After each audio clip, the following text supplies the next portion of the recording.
Thank you for choosing Tap&go floor. Tap&go has been widely used in solid strand woven bamboo floor, solid bamboo floor, engineered bamboo floor, engineered wooden floor, laminate floor, and PVC floating floor. As each flooring manufacturer has his own specific installation instructions, you need to know the manufacturer and product name before you proceed installation. Otherwise, you risk voiding the warranty of the floor. Read and follow the manufacturer's instructions, and you will end up with a quality floor that will last for years. Tap&go flooring structure. This is the up hook, and this is the low hook. There are two choices for Tap&go flooring structure. Choice 1. 4-size locking. This is the long side up hook, and this is the short side up hook. This is the long side low hook, and this is the short side low hook. 4 sides are in the same structure. Choice 2. Drop lock on the short side. This is drop lock for low hook. This is drop lock for up hook. Short sides are different from the long sides. Choice 2 doesn't need tapping on short sides. This structure is provided for more option to the customer, especially the DIY home users who has less experience of installation.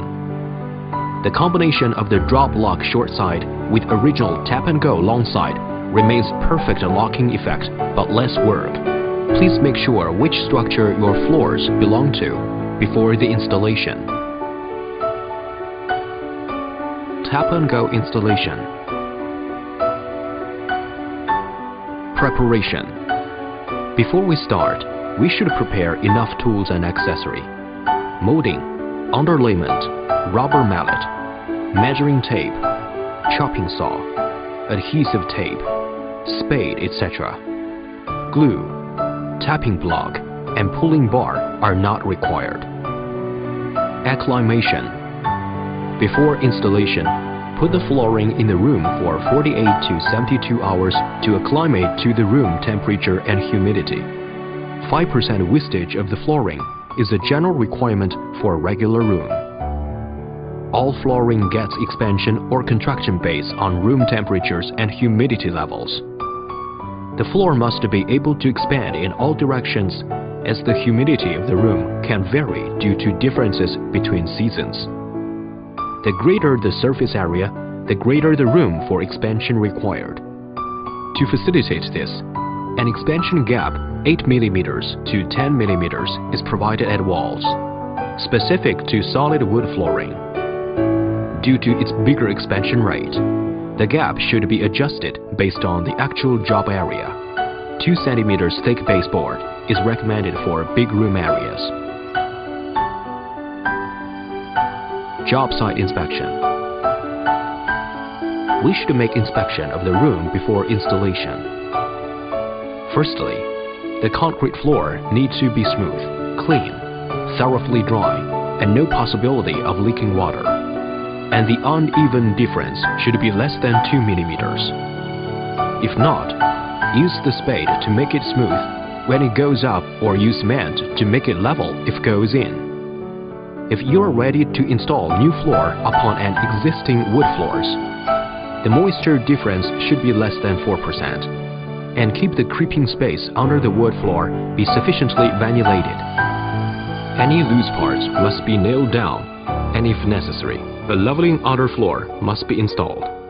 The door or door frame and the floor should have an approximate height difference about 5 mm. Underlayment layout. Put the underlayment on the concrete floor. Make sure the plastic facing the concrete floor and the foam up.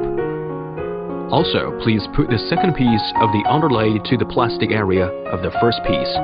Then tape the underlayment very well and confirm that they are with the same height. 3 mm thick underlay is recommended.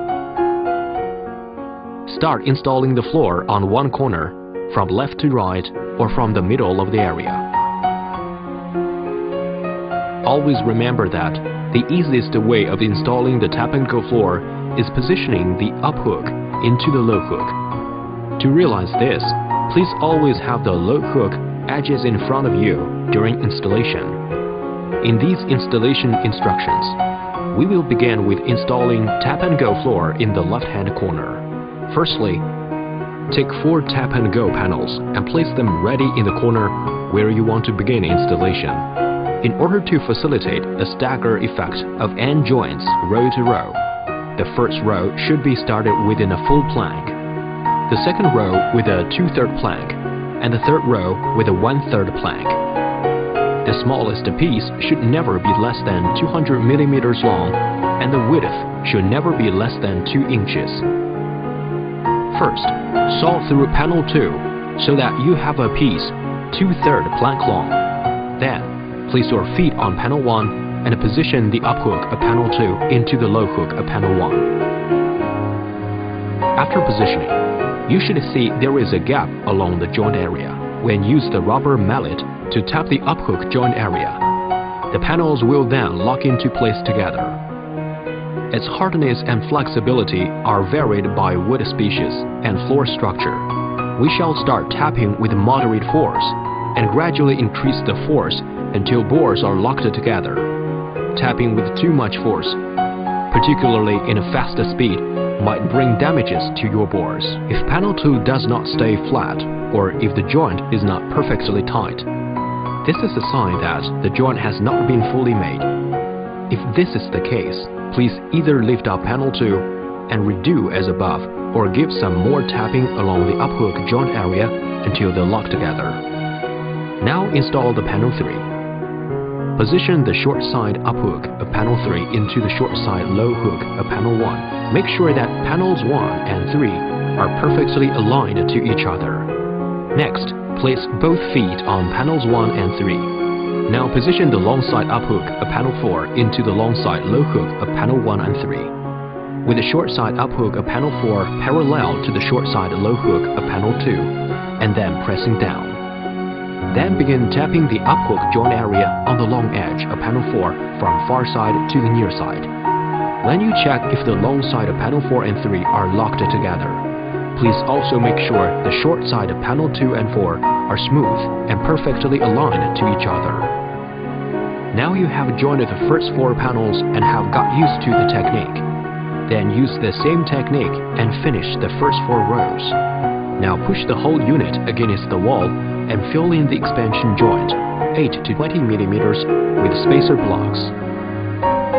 From the 5th row on, finish off each row at a time, each time joining the panel along its long edge, then along its short edge, and each time tapping as instructed above. You can use the leftover pieces that you have at the end of each row as the beginning panels of the next row. That way, you should make the best possible use of each panel.